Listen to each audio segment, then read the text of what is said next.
Something that is really annoying is taking advice from someone about something that they have never went through or never experienced. And I'll give you an example of this. Whenever I was in school playing rugby, I tore knee ligaments, and Hannah, she came at me with some really good advice. She was like, you gotta stay positive and you can use all this free time to spend time with God and grow closer to Him. And it was good advice, but I didn't want to hear it because woe was me. My rugby season was over.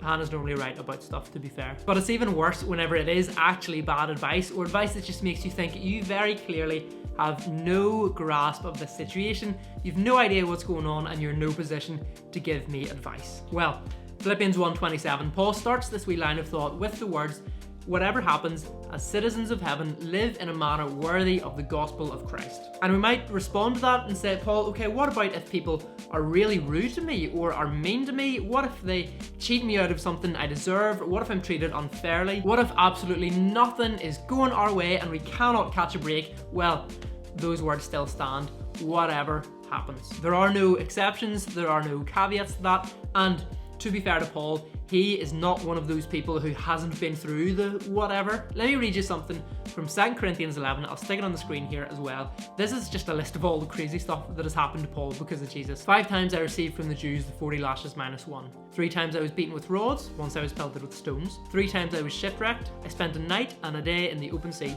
I've been constantly on the move. I've been in danger from rivers, in danger from bandits, in danger from my fellow Jews, in danger from Gentiles, in danger in the city, in danger in the country, in danger at sea, and in danger from false believers. I've laboured and toiled and have often gone without sleep. I have known hunger and thirst and have often gone without food. I have been cold and naked. Besides everything else, I face daily the pressure of my concern for all the churches. Paul knows what it's like to have it rough, and so Paul has the right to give you advice. So with that in mind, let's work our way through these wee verses here. The first thing we see is this phrase, citizens of heaven, and I think, okay, what does that mean? Well, great question, glad you asked. Christians have this phrase that we kind of throw around that says, in the world but not of the world. Say, be in the world but not of the world.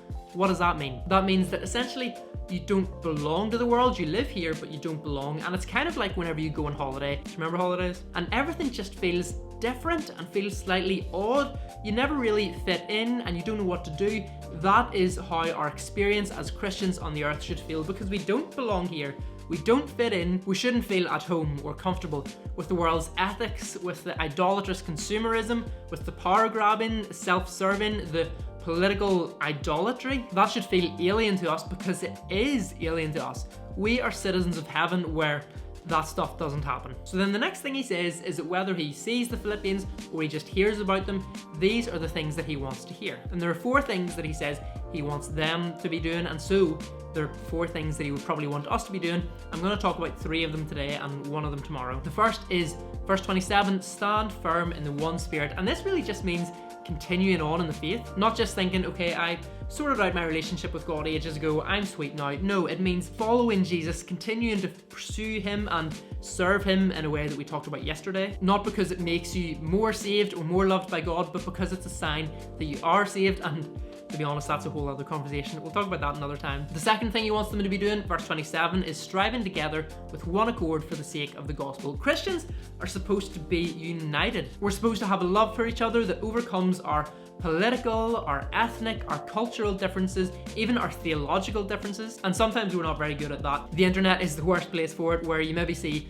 Christians who support one political candidate demonizing Christians who support another political candidate, or they get into really nasty and quite personal fights over things like when to baptize people. Like, come on. This should not be the case. We are to be united. We are to be striving together for the purpose and the sake of the gospel, putting aside our cultural and political and even theological differences, provided those theological differences are fringe things and not to do with the core of Christianity. And then the third thing that he wants to hear them doing, verse 28, is not being frightened by anyone who's going to oppose you. And to be honest, this is just the logical outworking of the belief that to live as Christ and to die as gain, because if you are preaching the gospel, if you are sharing it with people and people oppose you, well, the worst they can do to you is kill you. But if you believe, as Paul does, that to die is gain, then where's the fear of death? And if they're not going to kill you, if they're just going to make you suffer, well, the suffering can make you more like Jesus, and so that is ultimately going to work for your good. You've no reason to fear suffering or death. And here, is it easy to think like this? No.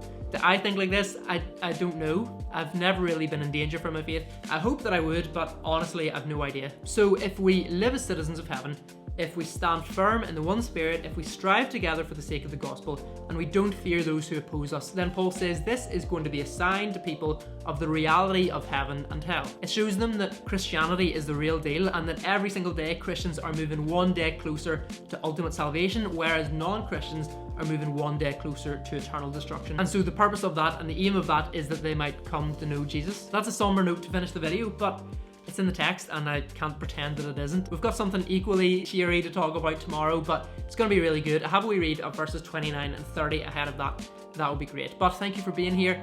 I will see you tomorrow. God bless.